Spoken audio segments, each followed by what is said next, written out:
Hace 8 días iniciamos una serie de exposiciones que tienen que ver con los dones del Espíritu, y una de las cosas que exponía la semana pasada es que al haber iniciado un bloque antes sobre el fruto del Espíritu, tenía que ver con lo que Dios hace en nosotros, y hablar de los dones es lo que Dios hace a través de nosotros. De tal suerte que entonces primero Dios trabaja con nuestra persona, con nuestros problemas, con nuestros pecados, con nuestros traumas, con nuestras limitaciones, para entonces perfeccionarnos para la buena obra. Y mencionamos ahí varios aspectos. Una ilustración que utilizaba era: Dios está reclutando gente para que trabaje para su reino, ¿se acuerdan? Y decíamos que si Dios hiciera un examen con los candidatos, pues la mayoría de nosotros diríamos: no, pues yo no estoy preparado, yo no estoy listo. Y entonces viene Hechos 1:8, cuando Jesús se despide de los discípulos, y dice que el dunamos vendrá sobre ustedes. Dunamos, y recibiréis dunamos o dinamus. ¿A qué le suena la palabra dunamus o dinamus? ¿Será que suena como a dinamita? De ahí viene la palabra, dinamita. Y dinamita es poder.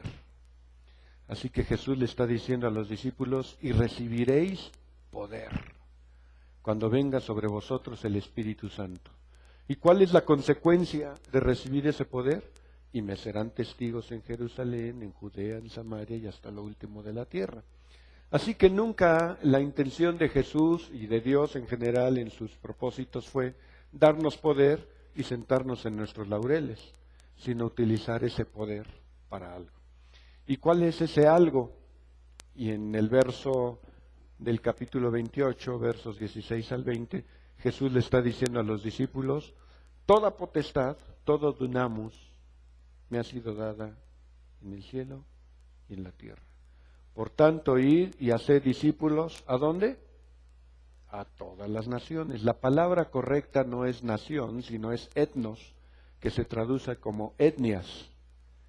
Dice, por tanto, ir a todas las razas, a todos los pueblos. Eso es lo que está diciendo. Nada más que por alguna razón se tradujo como a todas las naciones. Pero aquí en México, estadísticamente, tenemos reconocidas 67 etnias. Y según otra clasificación, llegamos casi a 80 etnias en el país, solamente en el país.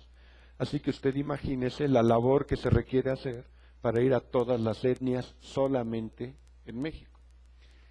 Recibiréis poder, enseñándoles además todas las cosas que os he enseñado. Y he aquí, yo estoy con vosotros todos los días hasta el fin del mundo. Eso es lo que conocemos los cristianos como la Gran Comisión. Dios nos ha comisionado para cumplir este trabajo. Y decía yo hace 8 días que uno de los problemas que frecuentemente se vive en las iglesias es cuando el énfasis se pone en evangelizar. Vamos a evangelizar. Bueno, eso está bien. Hay que compartir el evangelio, que la gente crea. Pero dice, y haced discípulos. Y ahí es en donde muchas iglesias revientan, porque no están preparadas. No están preparadas. Hace muchos años mi esposa y yo asistíamos y participábamos en una iglesia en donde, por alguna circunstancia, quizás un propósito eterno de Dios, iniciaron un trabajo misionero en Cuba. Empezaron a ir cada año grupos de la iglesia. Fue el coro, fue la femenil, el grupo de jóvenes, y cada año se hacían eventos en Cuba. Y uno de los líderes de jóvenes, cuando regresó, decía: el problema es que estamos evangelizando, pero no hay quien discipule. Y entonces se quedan ahí los cristianos, los nuevos cristianos, como bebés, y quedan como animales silvestres. ¿Quién les va a alimentar? ¿Quién les va a guiar? Y era un problema severo que estaban enfrentando muchas iglesias. Estaban generando nuevos creyentes y la pregunta es: ¿y quién los discipula? Ahora, nosotros estamos ciertos que el discipulado tiene una complicación muy severa. Discípulo y disciplina vienen de la misma raíz. Así que no puede haber discípulos si no hay personas que estén dispuestas a disciplinarse. ¿Y a disciplinarse a qué? Pues a lo que es la enseñanza bíblica. Y comentábamos en la escuela dominical con Óscar y con Andrea, ¿cuánta gente llega y escucha del Evangelio, pero no se disciplina? Quiere seguir viviendo como se le pega la gana. Y de repente, por ejemplo, hablamos un poco de los dones en la mañana y decíamos, ¿cuánta gente tiene dones y no se disciplina lo que enseña la iglesia para usar los dones? Y hay gente que tiene un llamamiento y no se disciplina y se pone a estudiar y se pone a ejercitar para cumplir con ese llamamiento. Así que difícilmente usted puede encontrar un discípulo, que decíamos hace 8 días, es la expresión matetes, un discípulo que quiera de verdad ser discípulo y que quiera ser discipulado si no está dispuesto a someterse a una disciplina.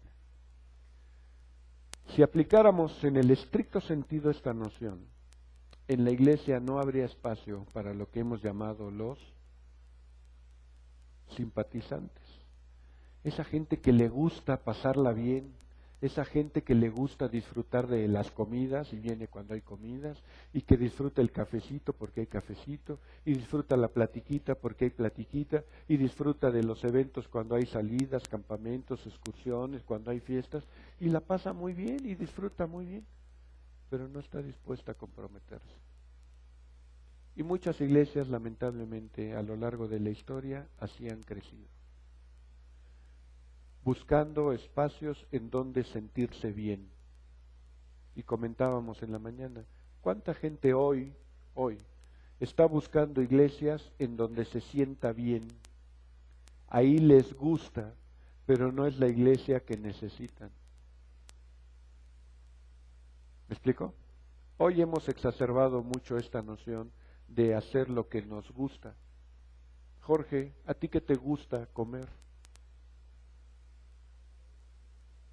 De todo, pero sabe que no todo lo puede comer y sabe que no todo es sano. Hace unos meses que estábamos de vacaciones, nos dice la hostess en el hotel, estábamos en el buffet y nos dice, de aquí para acá está lo rico y de aquí para acá está lo sano. Usted escoja. Y dice uno, y no se puede combinadito, ¿no? Pero fue muy chistosa la distinción. Ahora, si esto lo aplicamos a otras experiencias de la vida, ¿cuántas veces buscamos lo rico, lo bonito, lo apetitoso, lo agradable y no lo que realmente necesitamos? En las últimas semanas, por razón de mi problema de salud, pues tuve que estar sometido, de hecho todavía estoy sometido a una dieta que prácticamente ya está liberada. Y hubo gente que me decía, ay, lo veo muy delgado, ¿no? ¿Cómo le hizo? Y cuando le platico cómo le hice, ay, no, gracias. Prefiero estar gordito. Pues claro, si tiene un problema de salud y se colapsa como yo, por supuesto que va a bajar de peso. ¿Quién no baja de peso así? Pero no se trata de hacerlo así. Y bajar de peso es disciplina también.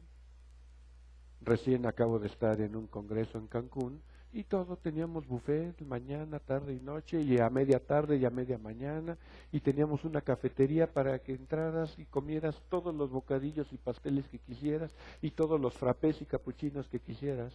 Y me decían, ¿y no va a pasar Lick? No, gracias. ¿Y un cafecito? No, gracias. No puedo tomar café. Y oiga, y mire, aquí hay unas carnitas y aquí hay... No, gracias. Y la gente se sorprendía. Ahora, a mí nadie me veía, y no me veía mi esposa, y no me veía el doctor, y no me veía... Así que yo tranquilamente podía haber hecho de las mías, pero había una disciplina. ¿Quiere usted ser discípulo de Cristo? ¿De verdad quiere ser discípulo de Cristo? Tiene que estar dispuesto a disciplinarse. No hay otra forma.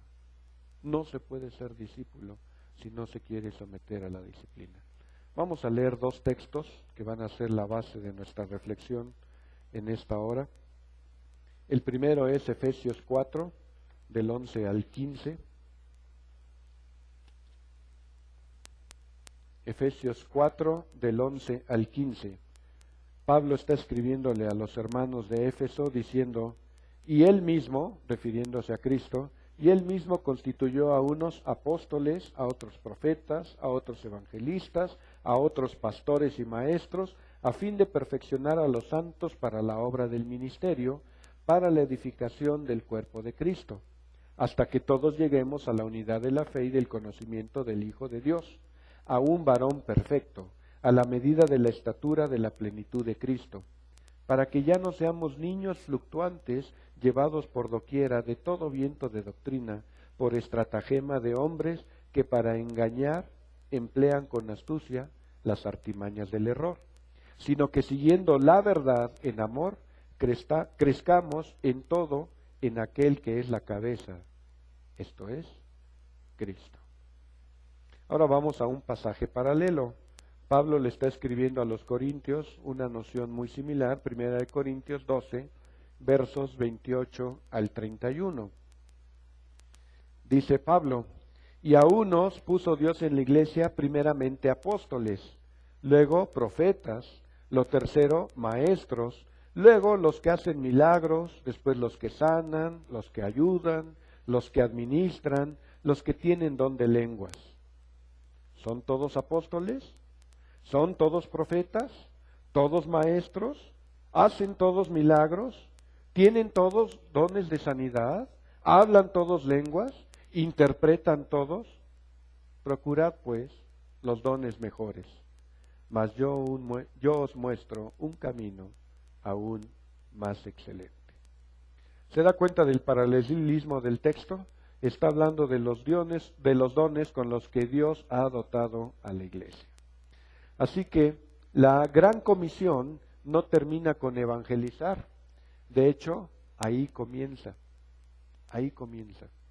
Ahora, hay una terminología que ha sido motivo de mucha discusión a lo largo de quizás un siglo en la iglesia cristiana. Y algunos se preguntan si es lo mismo evangelizar que hacer evangelismo. Yo particularmente creo que no. Yo creo que cuando nos referimos a hacer evangelismo, nos referimos a diseñar una actividad, elaborar materiales como folletos, repartir folletos, traer un cantante, traer un conferencista, un evangelista y presentar el evangelio ahí. Y algunos piensan que evangelizar es mucho más que eso. Evangelizar es que tu testimonio de todos los días penetre a la sociedad y que tu estilo de vida penetre la sociedad.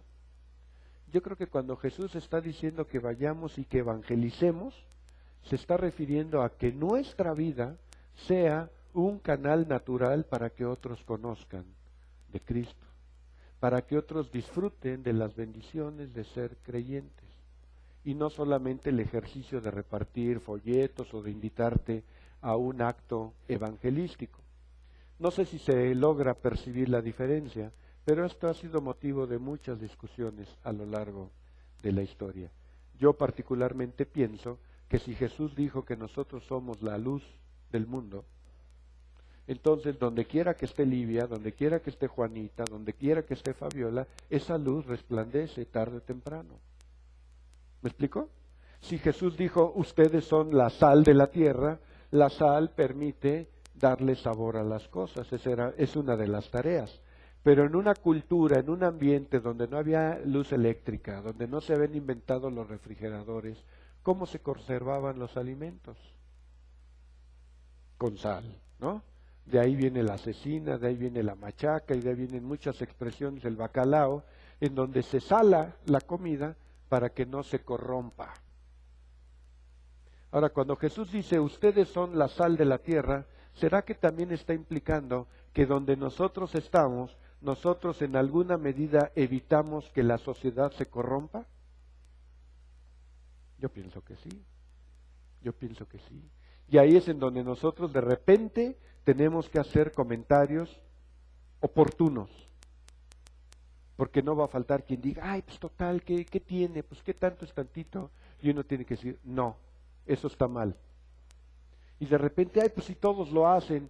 No, eso está mal. Y nosotros tenemos que evitar que la corrupción también y no me refiero a la corrupción como conocemos la corrupción, sino que la corrupción de la sociedad se siga generando. Entonces Jesús nos deja en el mundo como sal y como luz. Ahora la pregunta es, ¿la gente ve la sal y la luz en usted? Si lo ve en usted, entonces quiere decir que usted está cumpliendo con la gran comisión. Porque hay gente que va a decir, híjole, es que yo no sé hablar. No, eso es para unos cuantos. Es que Dios dotó a algunos así que son eruditos y que se pueden parar aquí con el micrófono y compartir el Evangelio. El mandato es para todos los cristianos. Para todos los cristianos. Y entonces llega el momento en que tenemos que estar insistiendo. El viernes terminaba un curso y le decía a una de las participantes, ya tienes tu apoyo psicológico, ya tienes tu apoyo ahora emocional, te falta el espiritual.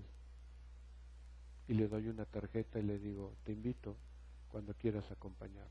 Cualquier domingo a las 12 estamos listos para recibirte. Y aquella se quedó sorprendida. ¿De dónde? Y cuando ve en la tarjeta Pastor Sergio Dieras, casi se infarta, ¿no? Por supuesto, yo no ando diciendo que soy pastor, pero no falta quien me diga, usted tiene algo. Ayer terminaba otro curso en la empresa de Alpura y me despido de un chico y me dice, oiga, la verdad no tiene usted idea cómo me ayudó el curso.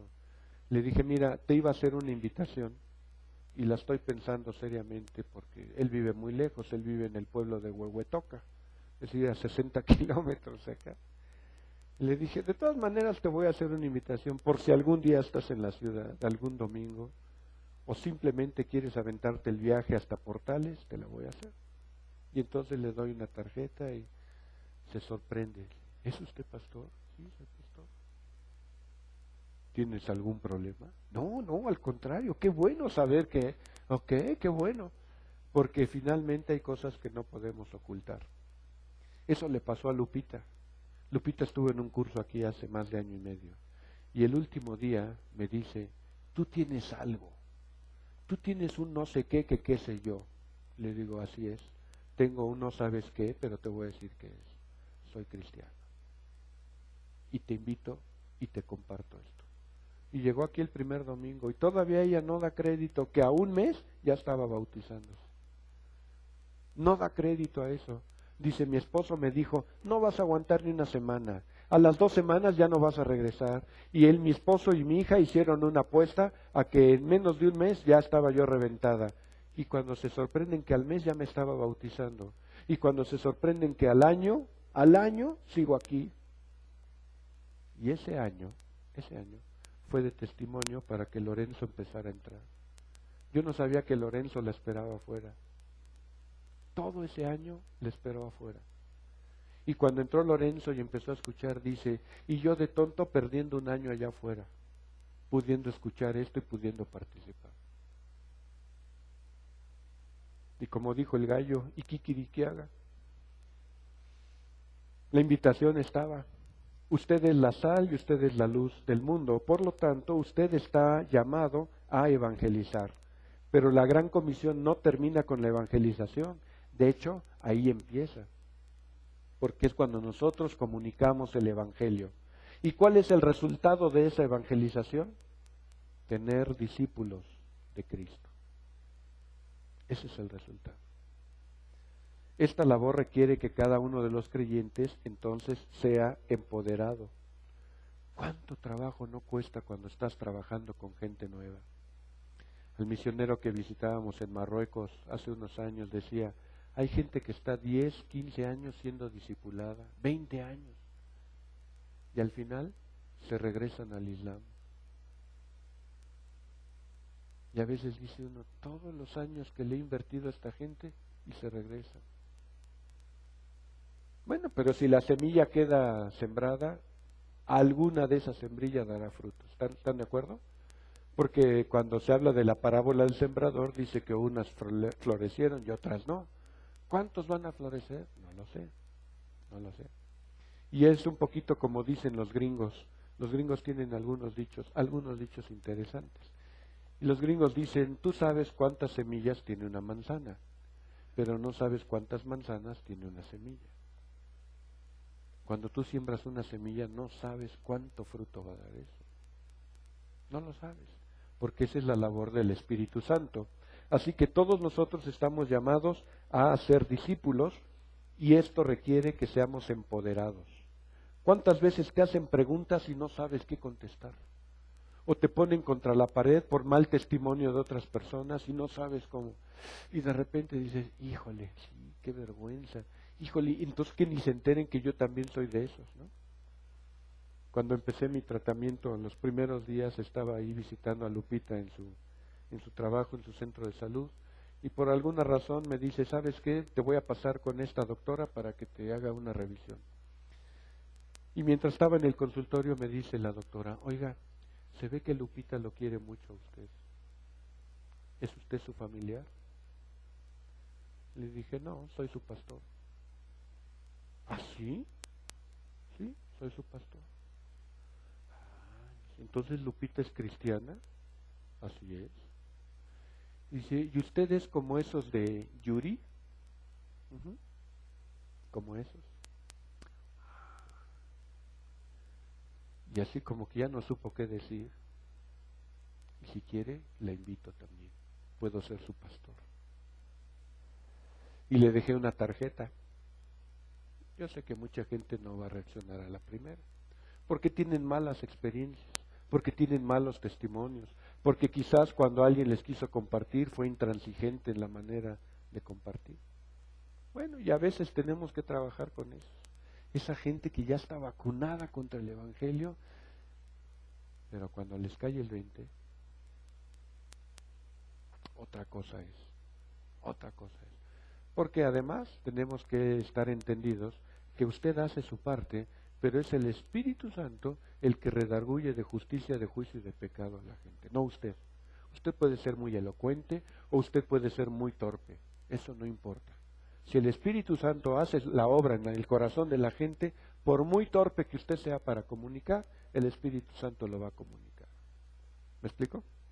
Ahora, esto no significa, y espero que quede claro, porque estamos hablando de dones, que entonces, bueno, pues si soy torpe no importa. No, si es torpe, entonces quítese lo torpe. ¿Y cómo se quita lo torpe?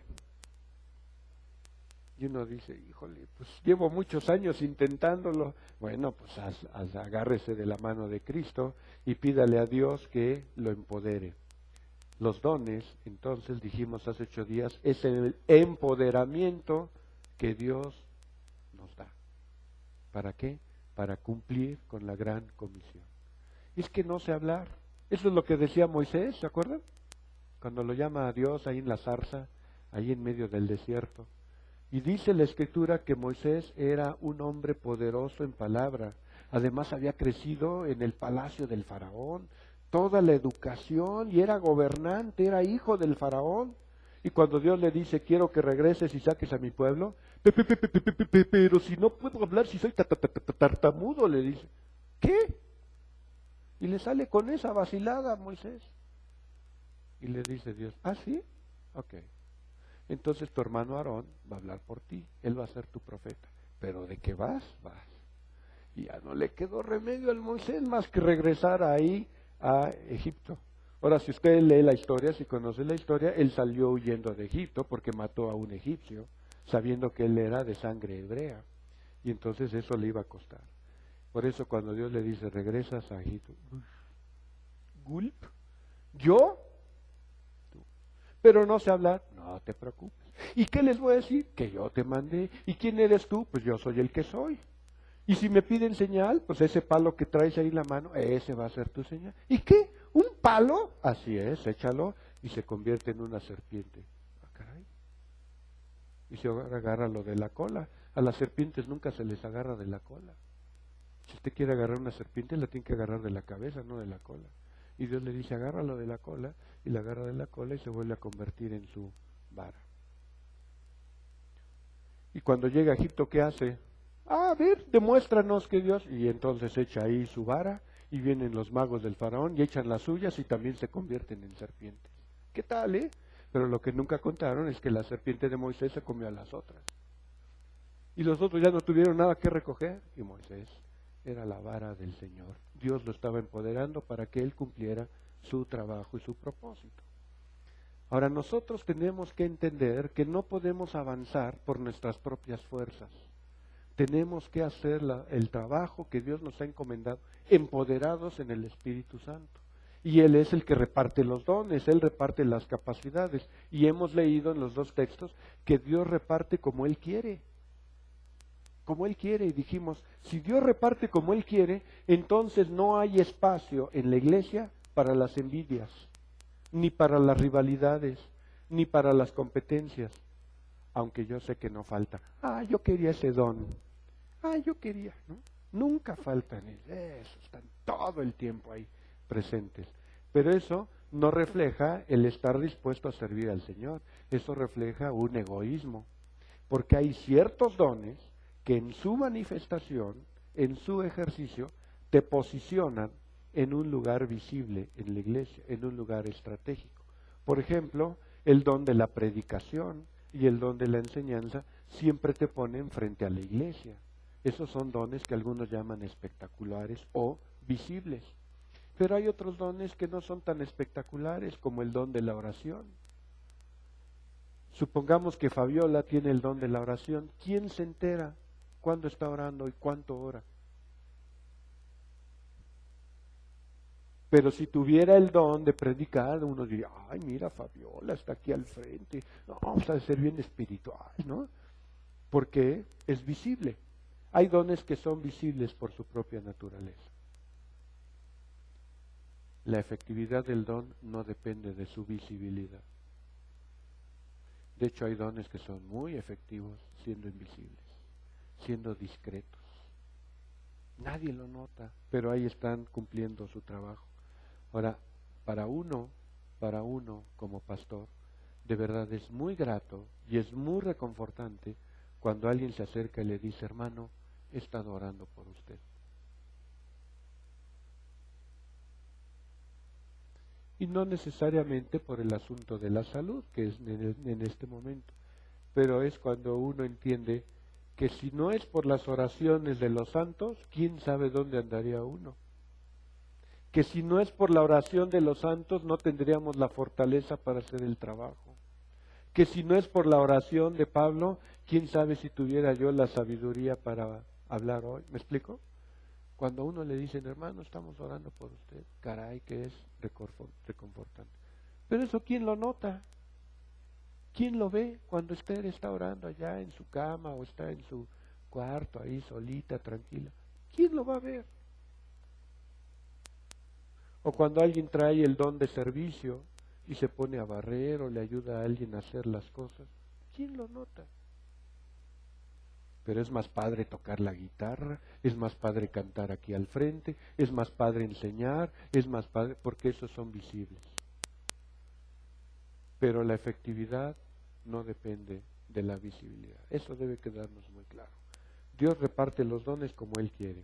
Hay funciones que en esa repartición son universales para todos los cristianos y todos los cristianos debemos cumplirlas, tengamos o no el don.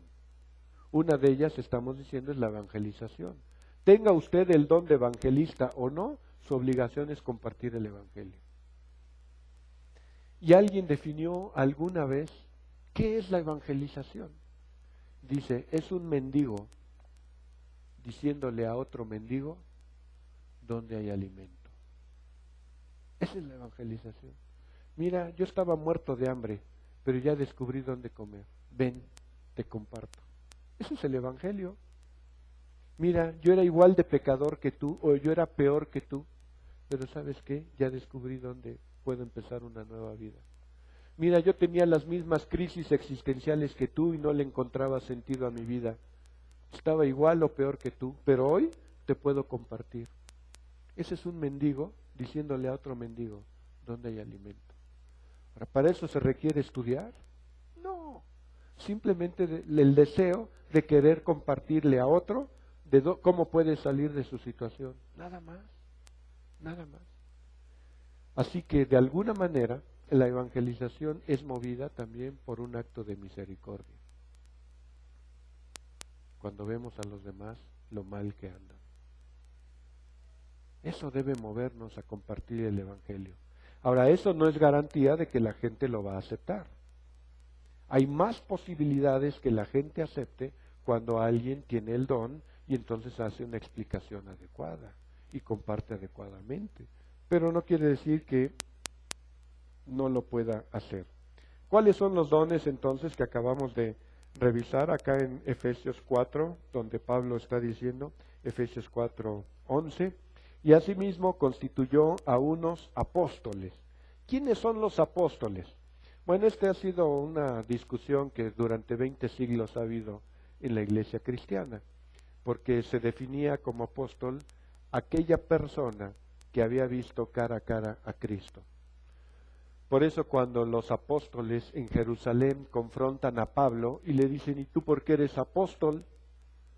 Si tú ni estuviste con Cristo como nosotros. Y él les cuenta su conversión. Yendo a Damasco, el Señor se me apareció. Y era tan brillante la luz que me dejó ciego por 3 días. Y el Señor me dijo, Saulo, Saulo, ¿por qué me persigues? Y cuando dije, ¿tú quién eres, Señor? Yo soy Cristo, a quien tú persigues. Y Pablo decía, yo vi a Cristo igual que ustedes, por eso soy apóstol. Pero Pablo decía, pero soy el menor de todos. Y entonces se ha discutido mucho esto. ¿Quiénes son los apóstoles? Son aquellos que gozan de una autoridad espiritual que los hace aptos para ser reconocidos espontáneamente como líderes espirituales, no solamente por una iglesia, sino por un gran número de iglesias. Así que, pues hay gente hoy que se levanta y se autonombra apóstol. Y estos abundan, ¿no? Y de verdad es increíble. Acabo de estar hace unas 2-3 semanas en una reunión en donde se está promoviendo un acto evangelístico para el próximo domingo a nivel de toda la ciudad. Y le decía a Ray, de verdad, me enoja escuchar a tanto fanfarrón. Nos pidieron a cada uno que nos paráramos y que nos presentáramos. Pues yo soy el apóstol X y Y o Z, ¿no? Y les decía, me enoja tanto escuchar eso. Porque finalmente quien debería dar testimonio son las iglesias, no la persona. Un apóstol es una autoridad reconocida por muchas iglesias, por muchas iglesias.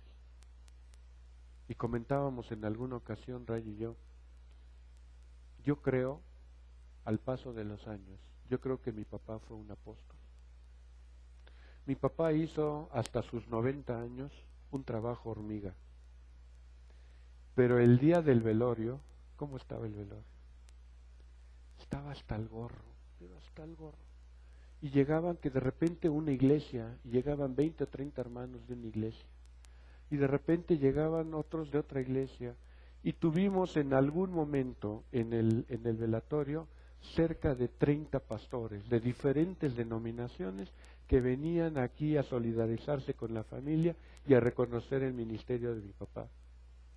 Yo le decía a Ray, yo nunca me había fijado en el impacto que tuvo mi papá en ser ascendente de tantos y de tantos pastores y de todas las denominaciones.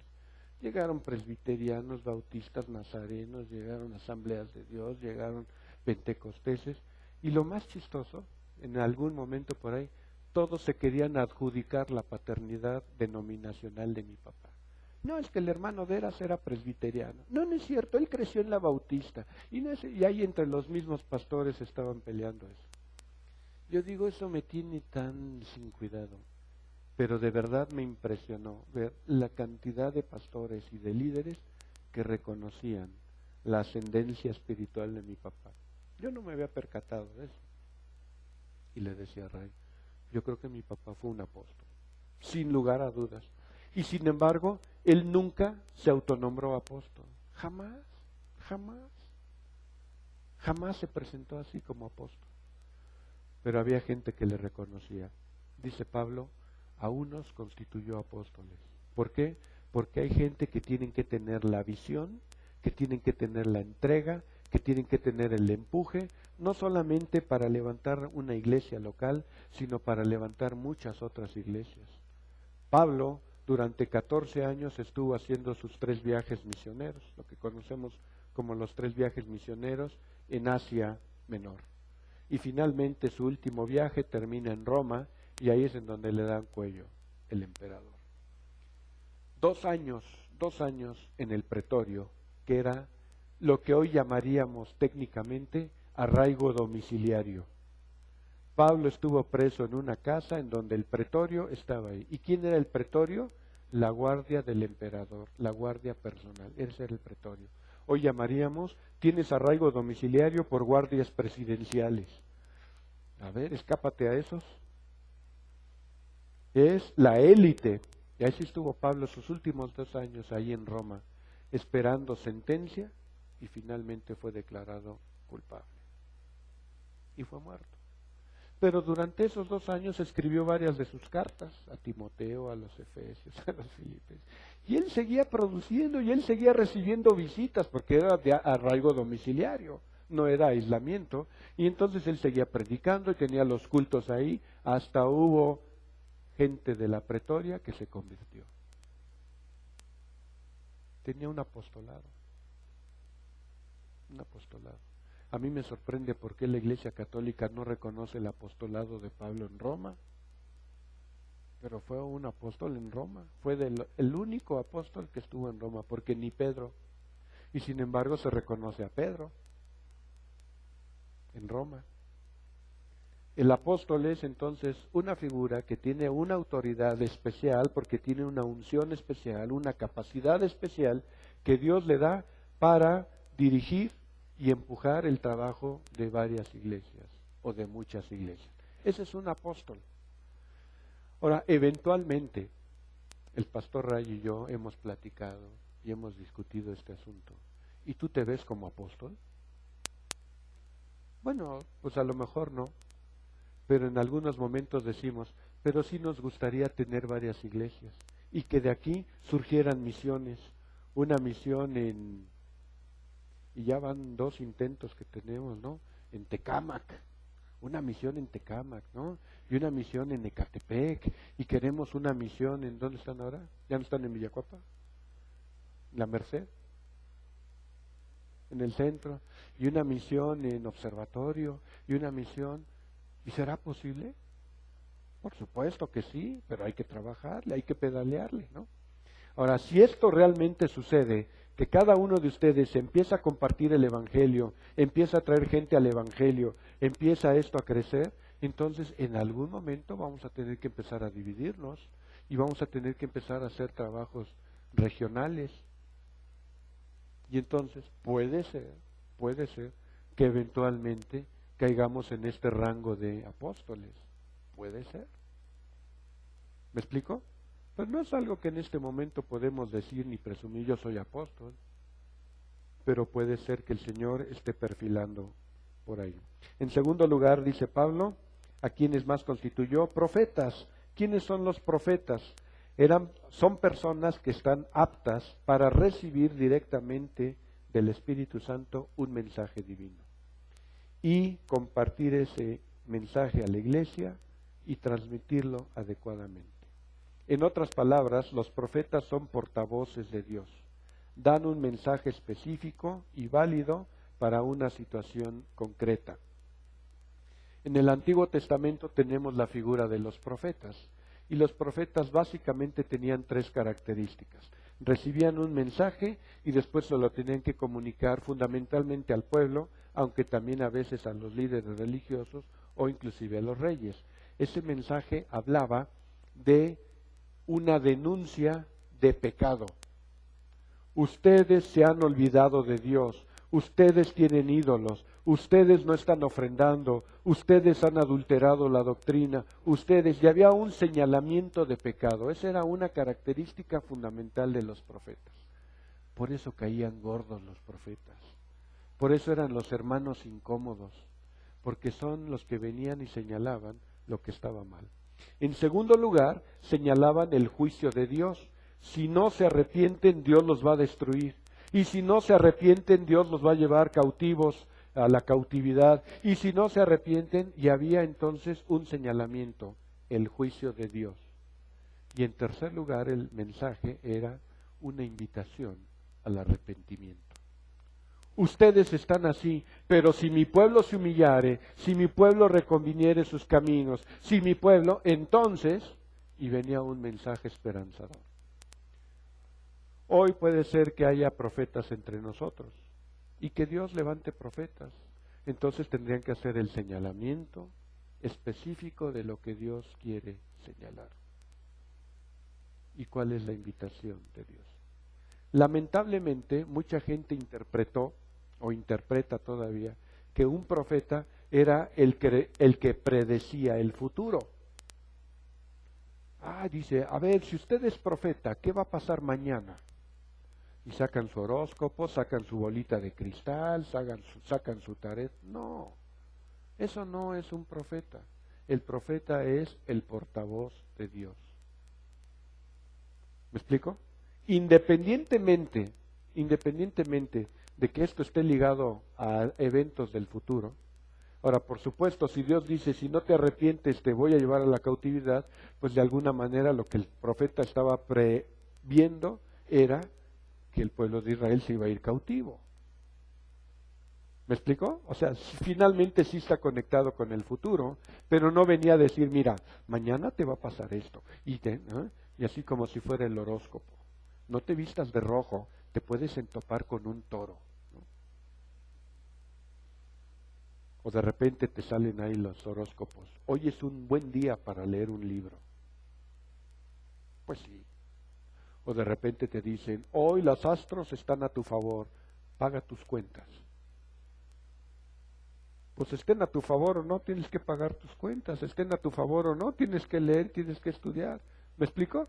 Se ha hecho realmente una vacilada este tipo de situaciones. Entonces tenemos que trabajar con toda claridad esto. ¿Dios puede levantar profetas? Sí. Que en el nombre de Dios se paran y dan un mensaje a la iglesia. Ahora, esto ha hecho que algunos piensen que un profeta, o más bien, que un predicador, pues es un profeta. Y en un sentido sí lo es, porque yo me paro a hablar la palabra de Dios, no mi propia palabra. Pero la vengo a hablar también en el nombre de Dios. ¿Me explico? Entonces, en un sentido, cuando estamos predicando, también hay una labor profética, porque estamos comentando lo que Dios nos ha revelado. Luego dice Pablo, tenemos que evangelistas. ¿Quiénes son los evangelistas? Aquellos a los que Dios dota de cierta capacidad para transmitir, para comunicar el evangelio de una manera efectiva, de una manera sencilla, de una manera práctica, y que entonces la gente que escuche a estos evangelistas puedan comprender y puedan reaccionar ante el evangelio. A veces a uno le cuesta trabajo expresar y compartir el evangelio. Y lo confieso, a mí de repente me ha costado trabajo. ¿Y cómo le platico a esta persona? ¿Y cómo toco el tema? ¿Y cómo le digo? Y de repente a veces uno patina. Pues sí, yo sé Biblia, pues sí sé Biblia, pero de repente se me dificulta cómo entrarle al punto y a todos nos llega a suceder.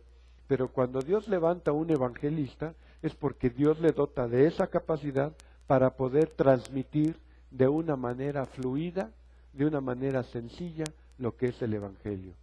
Y por supuesto que necesitamos evangelistas también aquí, para que cuando alguien venga, por ejemplo, de repente, no sé si suceda, pero me dice Juanita, oiga hermano, fíjese que aquí le traigo a esta persona para que usted le platique el evangelio, ¿no? Porque pues a mí no se me da. Ok, pues a lo mejor así. Y de repente, pues así sucede. Dios utiliza a los que tienen el don evangelista. Compartir de una manera fluida, sencilla, práctica, lo que es el evangelio. Pero además, convincente. Ahora, me queda muy claro y espero que estén siguiendo el pensamiento.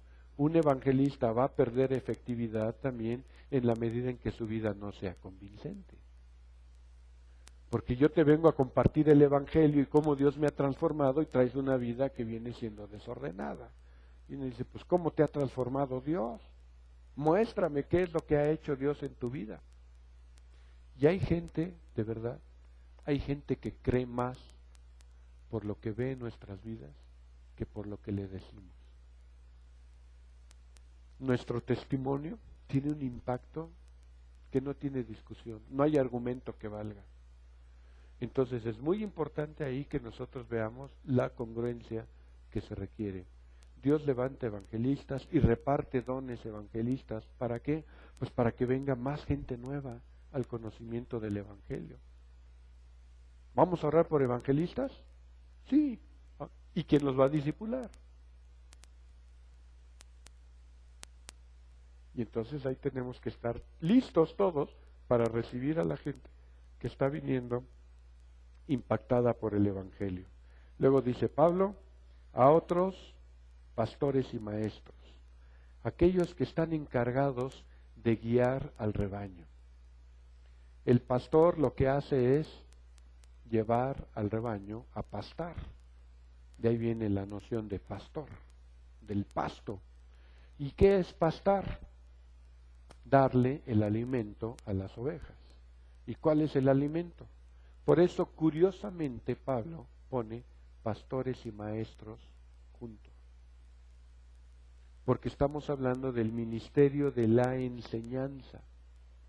Dicho de otra manera, la enseñanza es alimentar al pueblo, alimentar al rebaño. De verdad, y yo creo que es muy importante, yo no sé si usted lo perciba, quizás Andrea, Oscar, quizás el otro Oscar y Carla, quizás Javier y Adriana, que vienen con experiencias de otras iglesias, quizás pueden hacer algunas comparaciones y decir, bueno, allá se practicaba así, aquí se practica acá, allá se predicaba así, aquí se predica acá, aquí se hacen cosas o no se hacen cosas que allá. Y de manera natural uno puede tener una lógica de comparación. Pero cuando viene un Jorge, viene una Esther, viene una Fabiola, viene una Lupita, viene gente que es la primera iglesia con la que tienen contacto y no tienen esos puntos de referencia, pues no saben si todo esto va bien o va mal. Pero quienes ya traen experiencia de otras iglesias, dicen, no, aquí sí se predica la palabra de Dios, allá es puro vacilón, o allá se predica pero, ¿no? Y eso es algo en lo que nos hemos empecinado el pastor Raimundo y yo. Queremos que esta iglesia tenga una sana doctrina, porque si tenemos una sana doctrina quiere decir que el rebaño va a crecer sano, y además va a crecer fuerte, y además va a tener un sistema inmunológico adecuado. ¿Para qué? Para que cuando vengan las falsas doctrinas, cuando vengan las falsas enseñanzas, usted se pueda defender. A mí de verdad me tiene sorprendido estos de Pare de Sufrir. La barbaridad de cosas que enseñan y la cantidad de gente que jalan. En la semana venía a la oficina a mediodía y ahí hice el transbordo en Hidalgo y estaban repartiendo ahí folletos. Y era un periodiquito de una iglesia, la Iglesia Internacional de la Gracia de Dios, que por cierto está aquí en Cuauhtémoc, por el Metro Etiopía. Y dije, a ver, pues presta. Y empecé a leer. Y cuando abro así la contraparte, ¿no? Había uno que dice, un anuncio donde invitaban a un evento que se llamaba El Show de la Fe. Se le enseñé a Ray, le digo, ve, el show de la fe. Qué lamentable que así se anuncie. No es un show, es la obra de Dios, es el ministerio de Dios. ¿Y en cuántas iglesias no nos topamos que la gente hace y dice cosas porque tiene una mala enseñanza? ¿Y cuánta gente pasa años y años y años y no cambia su forma de vivir porque tiene una mala enseñanza? Tiene una dieta raquítica. Un pastor con el que estuvimos hace muchos años, mi esposa y yo, decía, hablando un poco de las alabanzas, pero también hablando de las malas doctrinas, él decía, mucho de eso es darle a la gente frituras, no alimento. Es alimento chatarra, es darle a la gente botana. Ahora, si Fabiola le diera a sus hijos todos los días de desayunar, comer y cenar Sabritas y Coca-Cola, ¿cómo cree que crecerían sus hijos? Mal. Mal. Ahora, no estoy diciendo que esté prohibido que se compre unas Sabritas y se tome una Coca-Cola, ¿me explico? Pero eso no puede ser su dieta. Si esa es su dieta, ¿sabe el problema de salud que van a tener sus hijos? Ahora, si usted todo el tiempo está en iglesias y participa en iglesias en donde no tiene una sana doctrina, en donde no hay un buen alimento, en donde no participa en escuela dominical, en donde todo se trata de entretenimiento, todo se trata de show, déjeme preguntarle, ¿en qué condición estará su salud espiritual? Mal, por supuesto. Y le va a llegar una doctrina y, ay, mira qué bonito está. Ay, mira, me vinieron a enseñar. Y dice Pablo, para que no andemos fluctuando ante cualquier viento de doctrina. ¿Qué es lo que hace un capitán cuando está en alta mar y le viene una tormenta? Lo primero que hace, diríamos aquí en buen español, flojitos y cooperando. Apaga el motor, echa las anclas y espera que los vaivenes se asienten. Pero nunca puede perder la brújula para retomar el camino. Pero a veces viene el viento y uno está ahí necio, y viene la ola y está uno necio. A veces lo que hay que hacer es ceder. Y ya que el viento de doctrina baja, entonces avanzamos sin perder la brújula. Esa es la labor de un capitán, darle dirección. Cuando Pablo está diciendo necesitamos pastores y maestros, es para que las congregaciones crezcan sanas. ¿Cómo era el eslogan de Pancho Pantera? Fuerte, audaz y valiente, ¿no? Que nuestra congregación crezca fuerte, que sea audaz y que sea valiente. ¿Por qué no? ¿Por qué no? Ahora, lamentablemente, mucha gente piensa que el trabajo del pastor solamente es darle pasto al rebaño. Esa es una tarea. ¿Qué otras cosas hace un pastor? Cuida al rebaño. Y de repente vienen los lobos, de repente vienen los animales depredadores y se quieren comer a las ovejas. ¿Y qué hace el pastor? Tiene que salir y defender. Tiene que ahuyentar a los animales. A veces tendrá que matar a las fieras, tendrá que enfrentarlas o tendrá que esconderlas en el redil, y esa es parte de la labor. ¿Cuántos pastores hoy defienden a sus ovejas? ¿Cuántos pastores están dispuestos a ir más allá por una oveja que se pierde, por una oveja que está lastimada, por una oveja que está amenazada? Necesitamos trabajo pastoral. ¿Pero qué más hace un pastor? Se descarría una oveja, hay que irla a buscar. Ahí tenemos la parábola de las 100 ovejas. Y dice el Señor Jesús, y una se fue. Y dejó a las 99 para ir a buscar a una, porque una es importante. Yo no creo que un pastor adecuado dijera, ay bueno, pues me quedan 99. Porque va a ser como la canción de los perritos, de las 100 que yo tenía. Va por esa. Pero también, ¿qué hace un pastor?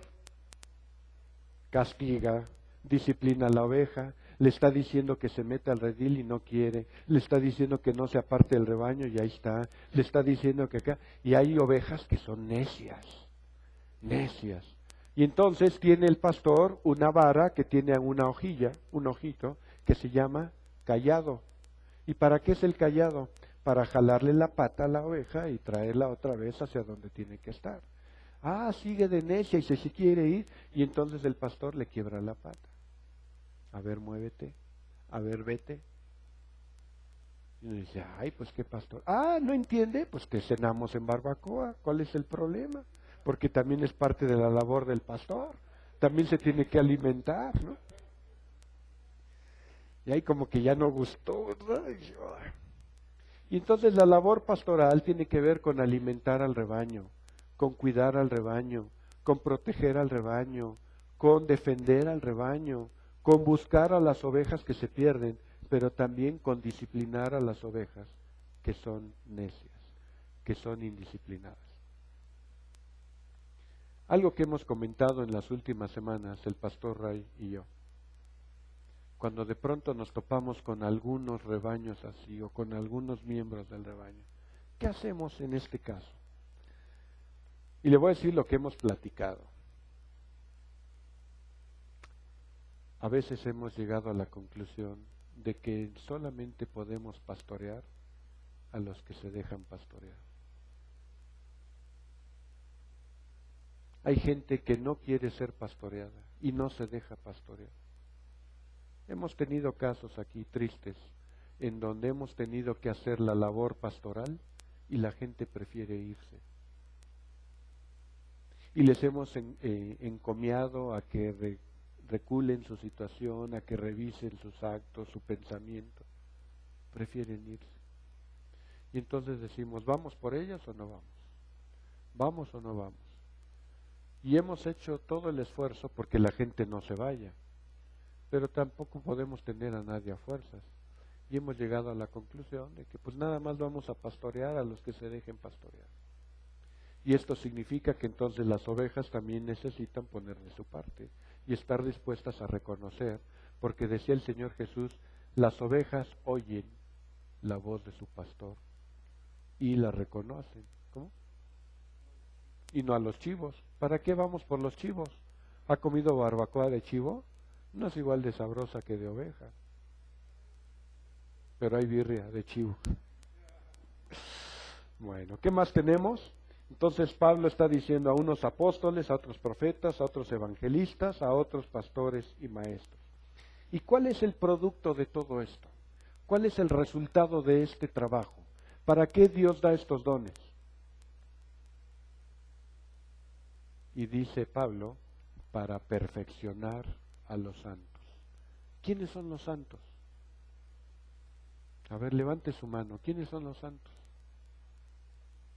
¿Ya lo están pensando algunos? Pues todos los que han creído en Cristo Jesús son los santos. Y Pablo está diciendo, este trabajo que Dios ha dado, estos dones, estas capacidades, es para perfeccionar a los santos, o sea, usted. Para que usted crezca, para que usted madure, para que usted llegue a ¿qué? Dice Pablo, hasta que todos lleguemos a la unidad de la fe y del conocimiento del Hijo de Dios, a un varón perfecto, a la medida de la estatura de la plenitud de Cristo. Entonces, ¿cuál es el propósito de estos dones? Que cada uno de ustedes se parezca cada día más a Cristo. De eso se trata. De eso se trata. Acuérdense de Pedro, cuando están juzgando a Jesús la noche que fue entregado, y está ahí en la fogata calentándose, y llega la criada y le dice, ¿tú eras de ellos? No, yo no.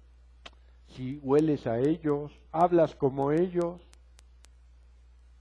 Se le pega a uno, por supuesto que se le pega. Y a usted debe pegársele la forma de hablar de Cristo, porque para eso son los dones. Edificar a la iglesia y glorificar a Dios. Son las dos cosas que hemos insistido. Usted tiene dones y usted está obligado a ejercer esos dones. ¿Para qué? A fin de perfeccionar a los santos. Y entonces todo el trabajo que estamos haciendo tiene como resultado último que cada día usted se parezca más a Cristo. Ese es el propósito. Que cada día yo vea en Claudia el rostro de Cristo. Que cada día yo vea en Fabiola el rostro de Cristo. ¿Se da cuenta?